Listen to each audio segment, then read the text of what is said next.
The story you are about to hear is true. The names have been changed to protect the innocent. Fatima Cigarettes, best of all king-size cigarettes, brings you Dragnet on both radio and television.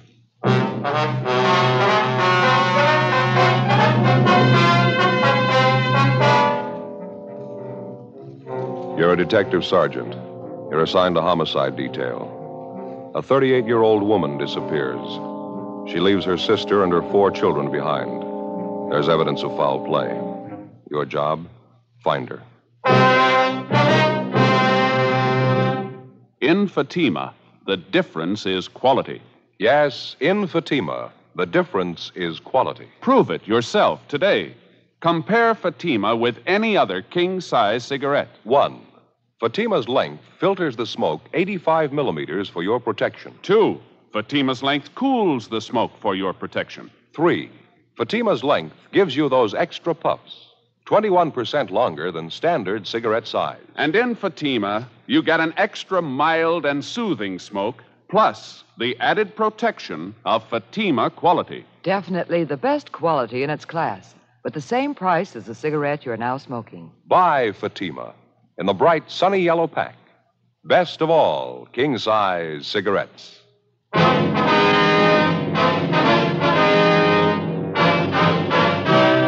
Dragnet, the documented drama of an actual crime. For the next 30 minutes, in cooperation with the Los Angeles Police Department, you will travel step by step on the side of the law through an actual case transcribed from official police files. From beginning to end, from crime to punishment, Dragnet is the story of your police force in action. It was Monday, June 3rd. It was overcast in Los Angeles. We were working the day watch out of homicide detail. My partner's Ed Jacobs. The boss is Thad Brown, chief of detectives. My name's Friday. I was on the way back from communications, and it was 8:15 a.m. when I got to room 42. Homicide. Joe, what's doing? Hi, Brian. You seen Ed? He went down the hall a minute, said he'd be right back. Oh, thank you. I don't see anything in the book. Nothing new, huh? Not much. Pretty slow. How's your mother, Joe? Heard she wasn't feeling too well. No, she's not, as a matter of fact. Doctor says it's anemia. It's going to take a little time to get over it, I guess. No, sorry to hear it. I got to do some checking down at the auto desk. If I get any calls, have them switch it down there, will you? Yeah, I sure will, Brian. Thanks. You betcha. Oh, excuse me, Ed. Pardon me, Tom. Hi, Ed. What'd they give you? Missing report, woman. How about the mail? No, it's nothing. That the missing report there? Yeah, it's all here. Some woman out on 64th Street, name's Rose Baker. She's been gone about a week. Mm-hmm. Last seen Tuesday, May 27th, 10 p.m. Who's this that made the report? Carl Shelton? Who's he? It's her boyfriend. Miss Baker's husband died about 5 years ago. She's been running around quite a bit since then. Had a lot of man trouble. Well, she disappeared before then, huh? Yeah, half a dozen times. Never been gone this long, though. Holmes took this report from Shelton. He gathered Miss Baker's not too stable. She's known to drink quite a bit. Doesn't seem to care anything for her home or kids. Yeah, I see it here. She has 4 children. They're living with her aunt, Mrs. Baker's sister. It's kind of a funny arrangement, isn't it? Yeah. Baker woman packed her bags and walked out of the house about a year ago. Her sister's been taking care of the kids ever since. Mother comes back for a visit once in a while. Mm-hmm. This address we've got on Mrs. Baker, it's the same address as her boyfriend, Carl Shelton. Yeah, that's right. They both have apartments in the same building. Is this a recent picture, Miss Baker? Supposed to be, yeah. It's a nice-looking woman, huh? Yeah. Sister's listed here as the last person who saw her. Well, how's that? Baker woman still wasn't living at home, was she? According to the sister, Mrs. Baker came over to the house to see her the night she disappeared, sometime around 8 o'clock. 2 of them had some business to talk over. Mm-hmm. Seems the sister had a check for $400 she got from selling some furniture. Claimed the kids had been sick. She had doctor bills to pay. You mean Mrs. Baker's sister took care of things to that extent? Apparently. Anyway, after the sister got the check for selling the furniture, Miss Baker wanted half the money. Sister said that's why she came to see her that night. 2 of them got in the car and went out to find somebody to cash the check. Mm-hmm. You want a drink of water? No, thanks, Ed. Where do you get a $400 check cashed at 8 o'clock at night? Would you know? Sister said Miss Baker knew somebody who'd cash it for him. Turned out the person couldn't cash it. Sister stopped at a bar for a glass of beer. Mrs. Baker took the car and went to look up somebody else she thought could cash it. That was it. Mrs. Baker hadn't been seen since. Who was this somebody else? No idea. Sister claims she doesn't know. Mrs. Baker didn't tell her. Sounds like Mrs. Baker wanted the whole check, wouldn't you say? That's what the sister figured when Mrs. Baker didn't come back. She finished the glass of beer, left the bar, and started walking home. 2 blocks from the house, she found her car parked. No sign of Mrs. Baker. Car keys were in the glove compartment, so it's the sister's share of the money, $200 in cash. Well, Well, how about the firm that issued the check? They get it back canceled? Yeah, a couple of days ago. There's Baker's endorsement on the back. Yeah, sounds pretty wild, doesn't it? Whole thing does. Talked to half a dozen people who saw Miss Baker that night, and none of their stories jibe. What do you mean? Her boyfriend, Carl Shelton, he claims Miss Baker told him she was going out of town for a few days with a girlfriend. They check it out? Yeah. Girlfriend didn't know anything about it. Then they talked to a woman who works with Miss Baker. She says, yeah, the Baker woman was planning a trip. Miss Baker mention anything about it to her sister? No, sister says Miss Baker told her just the opposite. Said she was getting out of her apartment into a new place. She was going to spend the next couple of days moving. They checked the boyfriend, Shelton. She said if Miss Baker was moving, it was news to him. Well, either she's a liar or one of her friends are, huh? It's all bollock stuff. No two stories anywhere near alike. And what do they figure for a motive? They got a line on anybody who might have wandered out of the way? Big field to pick from. She fought with Carl Shelton. She fought with his sister, some of the people she worked with. She had 3 or 4 other men around town on the string, too. Any one of them could have wanted her out of the way. All her relatives been checked out and all her friends, places she'd be most likely to go? All checked. Not a trace of her, nothing. Yeah, I guess we better start moving on it. A lot of ground to cover. See if we can't straighten out some of those stories. One thing's sure. Somebody's lying. 8:35 a.m. Before we left the city hall, we checked with Sergeant Holmes in Missing Persons, who'd taken the report on Rose Baker's disappearance. He had nothing to add to what was in the report and what he'd already told Ed. First on the interview list was the sister of the missing woman, Bernice Marin. She was employed as a saleswoman for a grocery supply firm. We called at the home where Miss Marin lived with her 4 nieces and nephews, but there was no answer. The next-door neighbor told us that Miss Marin was working, that she usually didn't get home until 4:15 or 4:30 in the afternoon. In the meantime, we figured we might as well check the next name on the list, Mrs. Baker's boyfriend, Carl Shelton. We'd already checked him through R&I, and he had no record. We drove out to his address, a 3-story apartment house on 64th Street. Shelton's apartment was on the main floor rear. He answered the door in his bathrobe and slippers. He told us that he was employed at one of the local oil refineries, and that this particular week he was working the graveyard shift, 11 at night until 7 in the morning. He showed us back to a small kitchen at the rear of the apartment. While we questioned him, he fixed a percolator of coffee and put it on the stove. You're sure about Miss Baker's plans, are you? She never mentioned anything to you about moving out of the apartment house here? No, never. Somebody's handing you a line there. If Rosie was going to move, she'd tell me about it. Just a minute. I got to get that coffee. It looks about done. You fellas want some Java? Got a whole pot full here. No, thank you. How long did you say you've known Miss Baker? Oh, about a year and a half. We got along pretty good. Did right from the start. Sure don't understand her taking off like this. Miss Baker ever talk to you much about the family? Her sister, 4 children? I mean, did you see them regularly? Seem to get along with them all right to you? I don't think I'd know that. Rosie never had much to say about them. The only thing I could gather was that she just got sick of the routine, you know. Keeping up a house, doing the wash, mopping, dusting, taking care of 4 kids. She just checked out, that's all. Let her sister Bernice take over. Mm-hmm. If you ask me, she never should have had a family to begin with. Rosie isn't the kind. She's a party girl, likes a good time, you know what I mean? One thing I don't understand, Shelton. You said a minute ago you couldn't figure out Miss Baker's going off like this. When you filed a missing report on her, you said she was planning a trip out of town. Yeah, that's right. Well, isn't it possible she might have taken off without telling you? No, I don't think so. She'd have told me. She's planning a trip, all right, but she wasn't going to leave till the next night, Wednesday night. She's going to pick up this girlfriend of hers, Iris, and the 2 of them were going to take the bus down to Laguna for a couple of days. Well, it's our understanding this girlfriend, Iris, didn't know anything about the trip. Can you explain that? I don't know. I guess Rosie forgot to tell her. Can't figure these women sometimes.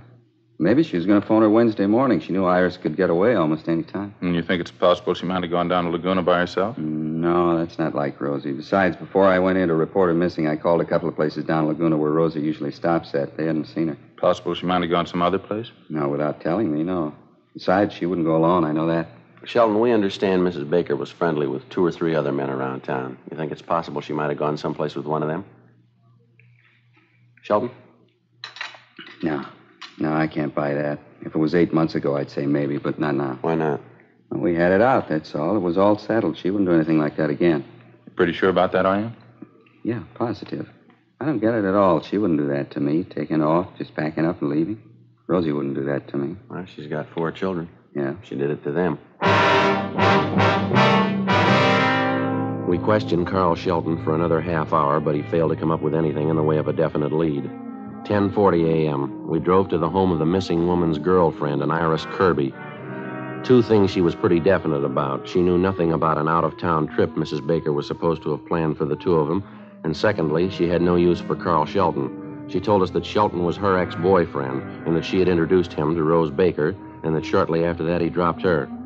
A few weeks later, Shelton began to keep steady company with Mrs. Baker.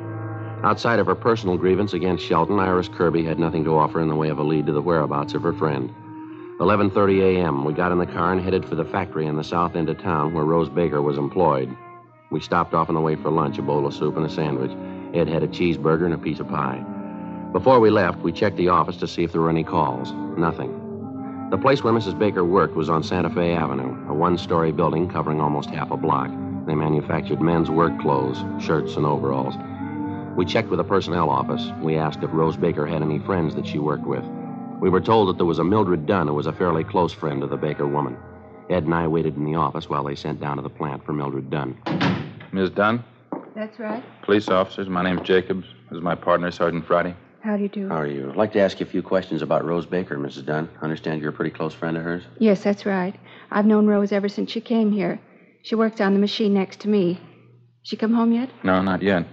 You remember Miss Baker saying anything to you about taking a trip, Miss Dunn? I mean, just before she disappeared? Yes, she did. She'd been looking forward to it. That's probably where she is, don't you think, off on her trip? Well, we don't know, ma'am. Did she mention anything definite about the trip to you, where she was going, when she was leaving? Well, I think she was going to Laguna Beach. It's hard to tell. She's always kidding around, Rose is. Once she said she was going to fly to Switzerland for a vacation. San Moritz. She's always kidding around like that. Oh, that's so? Like once when she had a date with Fred, she said she was going to the pump room in Chicago. You know, just being funny. I see. Who is this Fred, Mrs. Dunn? Fella in the shipping department, Fred Lyons. Nice fella. He and Mrs. Baker see much of each other? They used to, yes, quite a bit. I don't know if they were serious about each other. I thought they were till the last month or so. Maybe they had a tiff or something. Maybe Rose got tired of him. I don't know. But you do think the two of them were serious at one time? Oh, yes. It wasn't more than a month ago. Then all of a sudden they weren't sweet on each other. At least Rose wasn't about him. She told me that. Mm-hmm. Well, I guess we better check on him, Ed. Mm-hmm. Is this Fred Lyons working today, do you know, ma'am? Oh, no. He quit last Tuesday.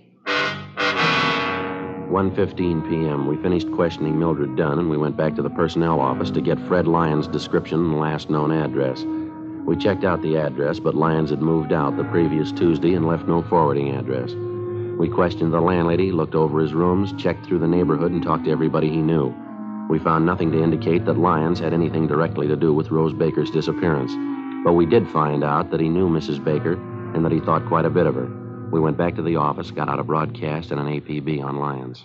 Want to check the book, Joe, see if we got any late calls there? Yeah, sure. I'll get it. Right. Homicide, Jacobs. That's right. Mm-hmm. Are they sure? Where was that? All right, thank you. Got something. Yeah? Hollywood Division. Woman's purse found in a vacant lot out there. High school kid found it. A lot of identification inside. Yeah. Rose Baker. 3:15 p.m. The purse was brought downtown to the crime lab for detailed examination. Bryan and Barrett from Homicide went out to interview the boy who found the purse and to check the neighborhood where it was discovered. Meantime, Ed and I drove out to talk to the missing woman's sister, 36 years old, Bernice Marin. She and her sister's 4 children lived in a 5-room stucco house just off Exposition Boulevard. We got there shortly after Miss Marin returned home from her job. Her 2 older nephews were out in front cutting the lawn. She showed us into a neatly kept living room where we interviewed her. She was a plain-looking woman, brown hair, gray eyes. She showed little concern about her sister's disappearance. I gave up trying to keep track of her a long time ago, Sergeant. I haven't any idea where she's gone. I used to worry about her. I don't anymore. Well, how about that purse of hers that was found this afternoon, Miss Marin? Wouldn't you say that makes it a little unusual this time? I don't think so. She loses things all the time. I don't know what she does when she goes off on those things. I don't want to know. Gets drunk and does a lot of fooling around, I suppose. She's lost 2 or 3 purses the same way. What about last Tuesday, the night she disappeared? You notice if she'd been drinking then? Yeah, I got the idea she'd had a couple of highballs before she came over. She wasn't drunk, but she wasn't feeling any pain. Oh, say, would you excuse me? I want to yell at the kids out there. Yes, ma'am. Frank, that's enough of that playing around out there. Let's get started pushing that lawnmower, huh? Okay, just trying out a new system. Almost half done now. You better hurry it up. You still got the backyard to do, remember? Yeah, okay. The only good thing that came out of that married sergeant, those kids out there. Yes, ma'am. There's 2 more besides Frank and Bobby, the girls, my nieces. One's 9, one's 7. Mm-hmm. Marvelous kids. Girls are just as pretty as pictures. I'm glad I have a chance to take care of them. I guess I just like kids. Can't understand it when people don't appreciate them.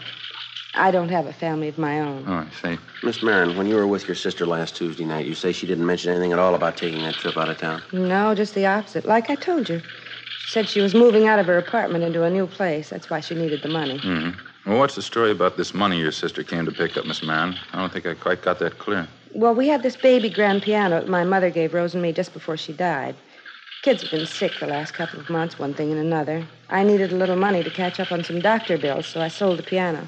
I hated to do it, but the bills had to be paid. Mm-hmm. Well, Rose found out about it somehow, and she wanted half of the money I got for the piano. She wanted the money for herself. Can you imagine that? She wasn't even willing to pay for her own kids' doctor bills. It'd be different if I was charging her to take care of the kids. I'd just do it because I like them. Mm-hmm, I see. Well, anyway, she found out about it, and I had to split the check with her. The whole thing was for $400. I understand your sister got the check cashed that night. That correct? Yeah, that's right. It was 8 o'clock at night, but Rose said she knew somebody who'd cash it. She wanted the money that night.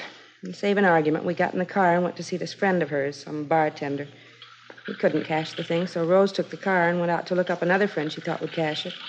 I didn't want to go chasing all over town with her, so I stayed at this bar and had a beer. Mm-hmm. And that's the last time you saw your sister, is it? Yes, I waited a couple of hours, and then I walked home. And 2 blocks from the house, I saw my car pulled up at the curb, right on Exposition Boulevard. Car keys were in the glove compartment. $200 in cash right under them. No sign of Rose, though. Well, what time was it when you got back to the house, you remember? It was after 11. Close to 11:30, I think. I went right to bed. And since that time, you've had no indication where your sister might have gone? No phone calls, no letters, no word from one of her friends who might have seen her? No, not a thing. If she's in trouble, you can understand why. It's been coming for a long time. Last 5 years, going downhill all the time. She's no good, Sergeant. I don't know how it happened. She's just no good at all. Thank you very much, Miss Marin. Thank you, ma'am. Oh, not at all. No trouble. I guess I better get dinner started for the kids. Well, if you hear anything about your sister, we'd appreciate it if you'd give us a call. Yes, all right. It's going to be the same old story. Same thing all over again. You can bet on it. Ma'am? She'll come back when the money's gone. 5:15 p.m. Ed and I drove back downtown and went directly to the crime lab. The missing woman's purse, which had been found in the vacant lot out in Hollywood, had been examined thoroughly. They'd found nothing that'd provide us with a new lead. We checked communications, but there was still no answer to the APB we'd gotten out on Fred Lyons, the man who'd worked with Rose Baker and who dropped from sight the same day she did. 5:30 p.m. We got back to the squad room. Hi, Brian. You just get back? Yeah, you get the word? No, what's that? Mrs. Baker, they just found her body.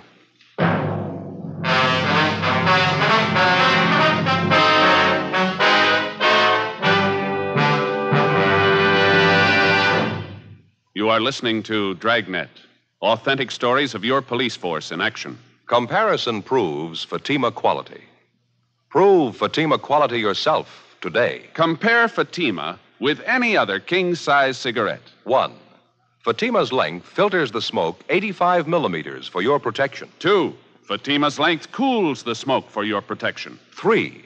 Fatima's length gives you those extra puffs, 21% longer than standard cigarette size. And in Fatima, you get an extra mild and soothing smoke, plus the added protection of Fatima quality.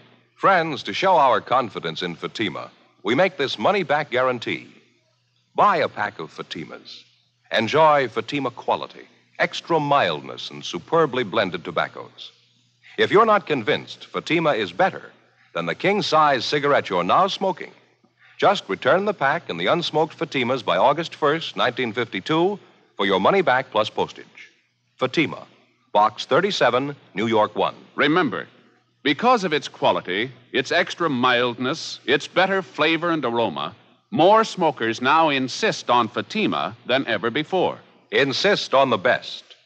Fatima, extra mild and soothing, plus the added protection of Fatima quality.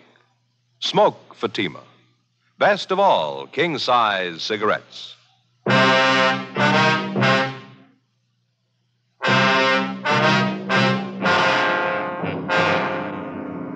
June 3rd, Monday, 6 p.m. The body of 38-year-old Rose Baker had been discovered in the Hollywood Hills area. Approximately 3/4 of a mile from the intersection of Mulholland Drive and Oak Knoll Terrace, a dirt road branched off to the left of Mulholland and wound about 300 yards down the hill to a dead-end stop. Just below the guardrail, which circled the edge of the road, there were 2 eucalyptus trees. They overlooked a deep ravine covered with scrub oak and patches of laurel. Halfway down one slope of the ravine, they found the body of the missing woman. There were 2 bullet holes in the left side of the skull. There was another one at the base of the throat. In her clenched right hand, there was a 50-cent piece. The immediate area surrounding the body had been roped off, and Lieutenant Lee Jones and the crime lab crew were making their preliminary investigation. There was no sign of the murder weapon. The coroner arrived, and when the preliminary investigation was completed, the body was taken downtown to the county morgue. All clothing and personal effects were removed from the body and sent to the crime lab for detailed examination. Rose Baker's sister, Bernice Marin, was brought to the county morgue and identified the body. A few minutes after 10 o'clock that night, Ed and I got back to the office. I got it. Homicide, Friday. Is it Sergeant Friday? Yes, sir, that's right. This is Carl Shelton, Sergeant. You were out to talk to me this morning, you remember? Oh, yeah, Sheldon. I heard about Rosie just a couple of minutes ago. I got to talk to you, Sergeant. There's something I got to tell you. Was that so? Do you want to tell me now? Well, I don't want to tell you on the phone. I'll drive in to see you. I'll leave right now. Well, yeah, all right. Do you mind telling me what it's about? Yeah, I know who killed Rosie. 11:08 p.m. Carl Shelton arrived at the office. Ed and I took him down the hall to the interrogation room where he gave us his story. He told us, first of all, that he was well acquainted with most of the regular customers at the tavern where Rose Baker and her sister had first stopped to cash the $400 check. He told us one of these people, a Leroy Hansen, had contacted him after he read in the morning paper about Mrs. Baker's murder. I've known Leroy at least 4 or 5 years. He used to work with him. He wouldn't lie to me. And what did this fellow tell you, Shelton? That's Leroy Hansen. He said he got to the bar a little after midnight. It had to be at least that, because Leroy doesn't get off work till 11:30. He said he saw Rosie sitting in a car parked a couple doors down from the bar. There was a woman in the car with her. He described her just like Rosie's sister. They were having a beef. And this friend of yours hear what Mrs. Baker and this woman were talking about? No, but he's smart enough to know a big argument when he sees one. He says they were really going to it. Is he sure about the time? He's got to be. Leroy works at a sheet metal plant south of town. He gets off at 11:30. Takes him more than a half hour to get in. Why should he lie about it? He wasn't even going to mention it till he found out she was dead. This woman he says Miss Baker was with, she fits her sister's description that close? Exactly. And there was a guy with Leroy. He'll back it up. If the sister says she wasn't sitting in that car with Rosie outside that bar after midnight, she's a liar. Well, she is if you can prove your story. Here's the phone. You ask Leroy. 11:22 p.m. We put in calls to both of the men who were supposed to have seen Rose Baker and her sister Bernice sitting in a parked car outside the tavern 6 nights before. Both of them corroborated Carl Shelton's story down to the last detail. They were especially certain about the time. Bernice Marin told us that on the night her sister Rose disappeared, she hadn't seen her after 9:15 p.m., and that she had walked home and was in bed by 11:30. Both Leroy Hansen and his friend told us that they had seen Rose Baker and a woman answering her sister's description sitting together in a car parked outside the tavern. They were both certain at the time that it was well past midnight. We made a check on Leroy Hansen and his friend. As far as we were able to find out, there was no logical reason why they should lie about what they'd told us. Ed and I got in the car and drove out to the home of Bernice Marin, just off Exposition Boulevard. It was 20 minutes past midnight. We rang the front doorbell and got her out of bed. Oh, hello, officers. Didn't know who it was. Come in. Thank you, ma'am. Oh, you have to wait long before I answered. I sleep pretty sound. Afraid we'll have to ask you to get dressed, Miss Marin. I'd like to talk to you downtown. Why? What's the matter? Well, some more questions we have to ask you, ma'am. A few more things we have to clear up about your sister. It's pretty important. Well, I've told you everything I know. I don't like to go out and leave the kids alone at night. What is it you want to ask me about? Well, you told us the last time you saw your sister was about 9:15 last Tuesday night, Miss Marin. Yes, that's right. We've got a couple of people who claim they saw you with your sister after midnight Tuesday. You were sitting with her in your car parked outside a tavern. You're having an argument with her. At least 2 people saw you, and they'll swear to that. No, that couldn't be right. They claim it is. They say it was after midnight and they saw me with Rose? Yes, ma'am, that's what they say. And you believe it?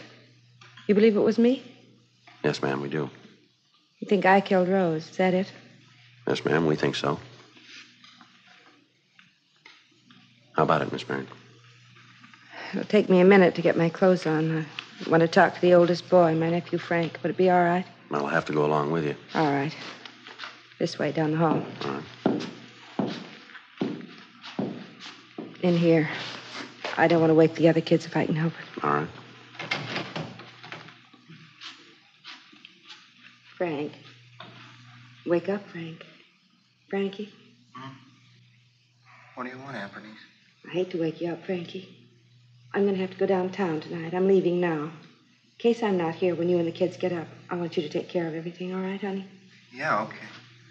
What do you have to go downtown for? Well, it's something about your mother, Frank. Might take a little time. You see the girls get off to school on time in the morning, won't you? Bobby, too. The sandwiches are all made. They're in the icebox. All you have to do is put them in a paper sack, all right? Yeah, okay. Why do you have to go now? Can't you wait until tomorrow? No, I'm afraid not, honey. You take care of everything, huh? Make sure all the doors are locked. And don't forget to feed the dog. No, I won't forget. What's the matter? Is there anything wrong? No, of course not. Now, if something happens so I can't get back tomorrow, I'll call you on the phone, all right? Yeah, okay. You be sure and call, huh? I'll call you, honey. You go to sleep now, huh? It'll be all right. You get some sleep. Good night, Frankie. Yeah, okay. Good night. I'm sorry to keep you waiting. I had to tell Frank what to do. The kids wouldn't understand. I mean, if they woke up and didn't find me here. Yes, ma'am. What'd you do with the murder gun, Miss Marin? Out in the garage, I'll show you. I had her 4 kids to raise. It's not easy. You know what it costs to feed them, put clothes on their back? It's not the kids I minded. They're wonderful. I love every one of them. I'm glad to get the chance to raise them. Never married myself. Never had any of my own. Mm-hmm. Hasn't been easy at all, working all day, coming home and cooking for them, doing the wash, trying to keep the house clean. Rose never gave me a dime to pay a bill, for her own kids, too. She gave us nothing, and she tried to take everything, tried to bleed me for my last dollar. She cashed the check that night, said she was going to keep all the money. I couldn't stand anymore. We argued, and I killed her. Yeah, well, I'm sorry, ma'am. We'll have to go. Yes, all right. What'll I do, Sergeant? What'll I say? I advise you to tell the truth. You'll get a fair trial. I know that. It's not what I mean. What do you mean? Inside there, what am I going to say? How'll I explain it? Ma'am? The kids. How do you tell 4 kids you killed their mother?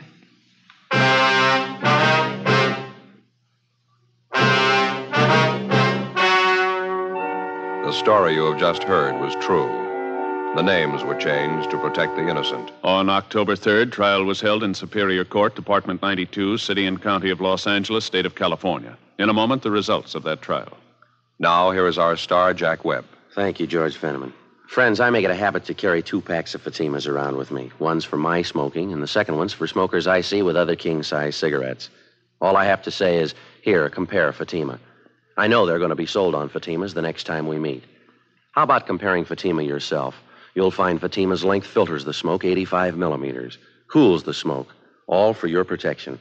You get those extra puffs because Fatima is 21% longer than standard cigarette size. And Fatima gives you an extra mild and soothing smoke, plus the added protection of Fatima quality. Prove it today. Buy Fatima.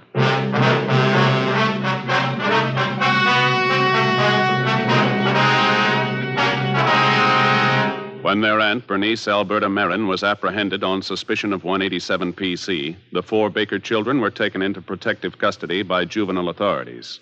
Bernice Marin was indicted for murder and entered a plea of self-defense. She claimed that at the time of the murder, her sister attacked her with a knife while they argued over the division of the $400 check. Bernice Marin was tried in Superior Court by a jury composed of 9 men and 3 women. She was found not guilty.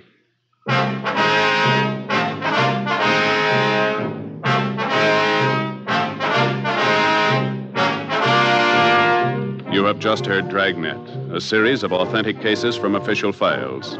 Technical advice comes from the Office of Chief of Police W.H. Parker, Los Angeles Police Department. Technical advisors Captain Jack Donahoe, Sergeant Marty Wynn, Sergeant Vance Brasher. Heard tonight were Barney Phillips, Virginia Gregg, Vic Perrin. Script by Jim Moser. Music by Walter Schumann. Hal Gibney speaking. Fatima Cigarettes, best of all king-size cigarettes, has brought you Dragnet, transcribed from Los Angeles.